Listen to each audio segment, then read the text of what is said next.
Sir action किस तरह का चाह रहे हैं पाकिस्तान से, सर क्या चाहते हैं? देखिए, ये निर्णय तो सरकार का है, लेकिन मैं चाहता हूँ कि जो भी एक्शन सरकार ले निर्णायक हो और दुनिया को लगना चाहिए। आप राहुल गांधी जी ने चिट्ठी लिखी है, खड़गे जी चिट्ठी लिखी है कि संसद का एक विशेष सत्र बुलाना चाहिए। हम चाहते हैं कि पूरे विश्व को पता पड़े कि भारत एकजुट है आतंकवाद के खिलाफ। पाकिस्तान जो आतंकियों का एक पन्हे देने का एक जगह बन गई है, स्टेट स्पॉन्सर्ड टेरर वो करते हैं, तो हम लोग चाहते हैं एक विशेष सत्र बुलाया जाए इस मुद्दे पर लेकर।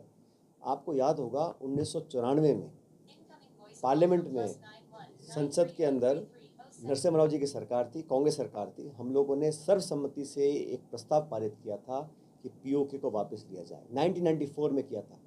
तो हम चाहते हैं कि इस प्रकार का सत्र बुलाया जाए ताकि जो पूरा विपक्ष है, ये लोकतंत्र की खूबी है। भारत पर अगर आक्रमण होता है और लोग आंख निकाल के देखते हैं तो उनको मुंह तोड़ जवाब देने के लिए पूरा भारत एक है।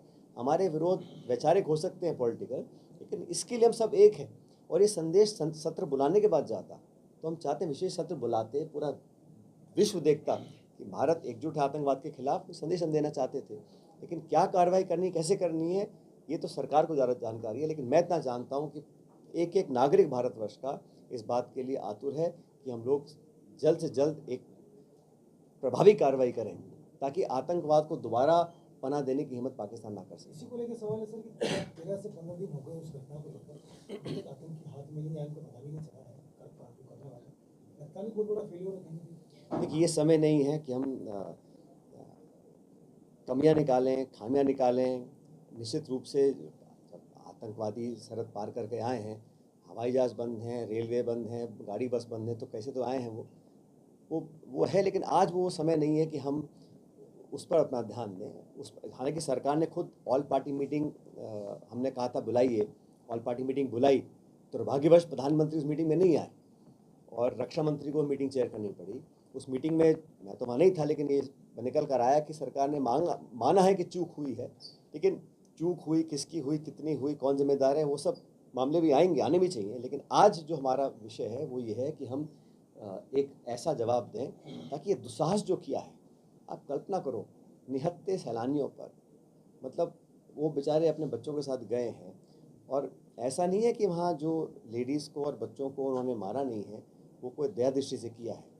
वो तो इसलिए उनके जीवन भर का उनको एक दुख और सदमा देने का काम किया, उनकी आंखों के सामने उनके घर वालों को मारा है ताकि वो जाके वो खौफ की जो कहानी है वो दुनिया को बता सके।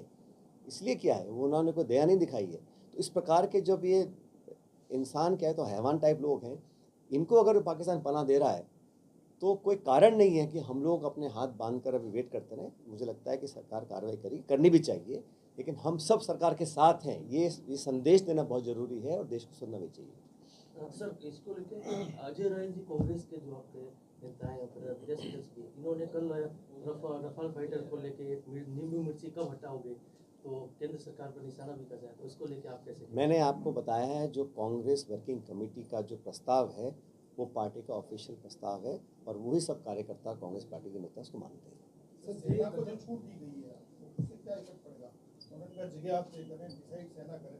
अब क्या देखिए, भारत की जो सेना है उसके शौर्य पराक्रम का कोई सानी नहीं है, और भारतीय हमारे जो सैनिक हैं सरहद पे खड़े होके वो हर मुकाबले का वो सामना कर सकते हैं। और मैं समझता हूँ कि हमारे दोनों तरफ, एक चीन है, पाकिस्तान है, हमारी सेना का मैं समझता हूँ कोई दूसरा उदाहरण नहीं है दुनिया में। तो मुझे तो पूरा भरोसा है हमारे फौजियों के ऊपर, और पूरा देश सेना के साथ खड़ा है। देखिए, सेना या रक्षा बल कोई विचारधारा दल नेता के साथ नहीं है, वो भारत की मिट्टी के साथ हैं और पूरे भारतीय आज एक हैं और एकजुटता दिखानी चाहिए।